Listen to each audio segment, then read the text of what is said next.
আসসালামু আলাইকুম সুপ্রিয় শিক্ষার্থী, জীববিজ্ঞানে আমাদের আজকের ক্লাস ষষ্ঠ শ্রেণী অনুসরণী 2.1-এর 5 নম্বর প্রশ্নের সমাধান। তো দেখো 5 নম্বর প্রশ্নে বলা আছে নিচের সমতুল অনুপাতগুলোকে চিহ্নিত করো। এখানে বেশ কয়েকটি আনুপাতিক রাশি রয়েছে। আমরা এই আনুপাতিক রাশিগুলোকে সমতুল যে সকল রাশি সে সকল রাশি আমরা আলাদা করে লিখব। তাহলে দেখো প্রথমেই রয়েছে 5 নম্বর, এখানে দুইটি রাশি 12 এবং 18। তাহলে 12:18। এই রাশিকে আমরা সমতুল ভগ্নাংশে বা সমতুল অনুপাতে বিভক্ত করব। তাহলে এর জন্য আমরা লিখবো এখানে 12/18। তাহলে আমরা এই দুটি রাশিকে আমরা 6 দ্বারা ভাগ করতে পারি। 6 দ্বারা 12কে ভাগ করলে হয় 2, 6 দ্বারা 18কে ভাগ করলে হয় 3। তাহলে এটা হবে 2:3। এরপরে দেখো আমাদের এখানে দেওয়া আছে 6:18। তাহলে 6:18 আমরা এটাও ভাগ আকারে লিখবো। তাহলে সমান 6/18। তাহলে আমরা 6 দ্বারা যদি ভাগ করি 6কে তাহলে 1 হবে, আর 6 দ্বারা 18কে ভাগ করলে 3 হবে। তাহলে এখানে দেখো 1/3, এটা হচ্ছে অনুপাত 1:3। তো আমরা এই পাশে করতে পারি। এরপরে এখানে আছে দেখো, এরপরে 15:10। তাহলে 15:10 এখানে আমরা ভাগ করব 15/10।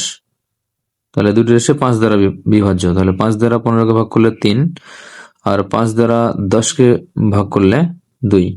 তাহলে এই রাশি দাঁড়াবে 3/2 বা 3:2। এরপরে দেখো 2 এখানে আছে 3:2। তাহলে 3:2। তাহলে এখানে কিন্তু কোনো রাশি দ্বারা বিভাজ্য নয়, এজন্য আমরা এটাকে 3:2 হিসেবে রাখবো। 3:2। এরপর আছে 6:9। তাহলে 6:9। তাহলে সমান 6/9। আমরা এই দুটি রাশিকে 3 দ্বারা ভাগ করতে পারি। 3 দ্বারা 6কে ভাগ করলে 2, 3 দ্বারা 9কে ভাগ করলে 3। তাহলে এই রাশি থেকে যে অনুপাত হবে সেটা হচ্ছে 2:3। এরপরে দেখো আবার আছে 2:3। তাহলে আমরা এখানে করি 2:3। এই দুটি রাশিও কিন্তু কোন সংখ্যা দ্বারা বিভাজ্য নয়, তাহলে আমরা এটাকে 2:3 হিসেবে রাখবো। এরপরে 1:3। তাহলে 1:3 এটাও কিন্তু বিভাজ্য নয়, তাহলে আমরা এটাকে 1:3 হিসেবে রাখবো। এরপরে আবার আছে 2:6। তাহলে 2:6 সমান 2/6। তাহলে আমরা 2 দ্বারা ভাগ করতে পারি উভয় রাশিকে। তাহলে 2 দ্বারা ভাগ করলে 1, আর 6কে 2 দ্বারা ভাগ করলে 3। তাহলে এ রাশি আসবে 1:3। এবারে সর্বশেষ আছে 12:8। তাহলে আমরা এখানে লিখব যে 12:8। তাহলে 12/8। তাহলে 12কে আমরা 12 এবং 8 ভাগ করলে আমরা এখানে 4 দ্বারা ভাগ করতে পারি। তাহলে 4 দ্বারা 12কে ভাগ করলে 3, আর 4 দ্বারা 8কে ভাগ করলে 2। তাহলে এখান থেকে আসবে 3:2। এখন এখানে আমাদের যেই সরল অনুপাতে বিভক্ত রাশিগুলি এসেছে, আমরা এই সকল রাশি থেকে আমরা যে সকল রাশি এখানে বলা আছে যেহেতু সমতুল অনুপাতগুলো চিহ্নিত করতে হবে। তাহলে যেই ভগ্নাংশের সাথে যে ভগ্নাংশ অথবা যেই অনুপাতের সাথে যে অনুপাত সমানুপাত, আমরা এইটাকে আলাদা করে লিখব। তাহলে এখানে দেখো প্রথমেই যেই রাশিটি থেকে মান এসেছে 2:3, আমরা এই 2:3 আর কোথায় আছে আমরা চিহ্নিত করব। তাহলে এখানে দেখো, এখানে প্রথমে 2:3 আছে, যেটা হচ্ছে এর অনুপাত আমরা লিখে নিই। দেখো প্রথমেই এখানে 2:3 এসেছে 12:18 থেকে। দেখো 12:18 থেকে এসেছে 2:3। তাহলে আমরা এখানে লিখব যে 12:18। এরপরে আবার দেখো 2:3 কোথায় আছে, আমরা এখান থেকে দেখবো যে 2:3 আর কোথায় আছে। দেখো এখানে 2:3 আছে।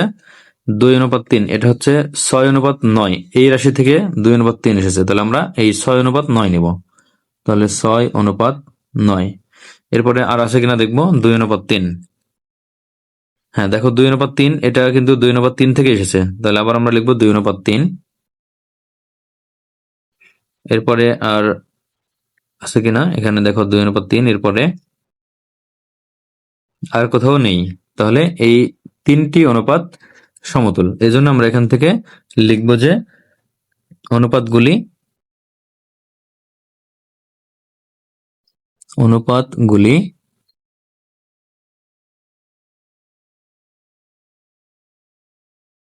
সমতুল।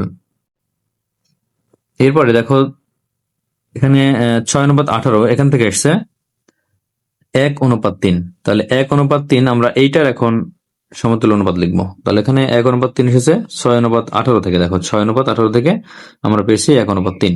তাহলে আমরা লিখবো যে 6:18। এরপরে দেখো 1:3 আর কোথায় আছে, এখানে 1:3। দেখো এখানে আছে 1:3, যেটা 1:3 থেকে এসেছে। তাহলে এখানে হবে 1:3। আচ্ছা, আর আছে কিনা আমরা দেখবো।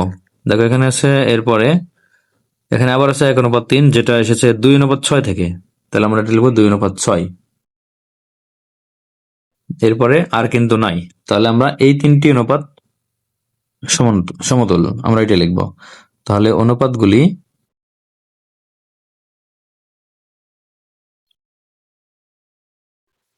সমতুল। এরপরে দেখো এখানে আছে 3:2। তাহলে 3:2, এখানে এটা এসেছে 15:10 থেকে। দেখো 15:10 এখান থেকে এসেছে 3:2। তাহলে আমরা এটা লিখবো 3:2 এর ক্ষেত্রে 15:10। এরপরে দেখবো 3:2 আর কোথায় আছে। হ্যাঁ, এরপরের রাশি রয়েছে 3:2, যেটা সরাসরি 3:2 থেকে এসেছে। তাহলে এখানে 3:2। এরপরে দেখো এখানে আছে আবার 3:2 কোথায়, আমরা দেখে নেব। লাস্টে যে রাশিটা রয়েছে সর্বশেষ 12:18, এখান থেকে 3:2 এসেছে। তাহলে আমরা এখানে 12:18 লিখবো। তাহলে 12:18। তাহলে এই অনুপাতগুলি সমতুল। অনুপাতগুলি সমতুল। তাহলে এই প্রশ্নে কিন্তু এটা অ্যান্সার হবে যে এই অনুপাতগুলি, এই তিনটি অনুপাত সমতুল, আবার এই তিনটি অনুপাত সমতুল এবং এই তিনটি অনুপাত সমতুল। তাহলে এটা হবে অ্যান্সার।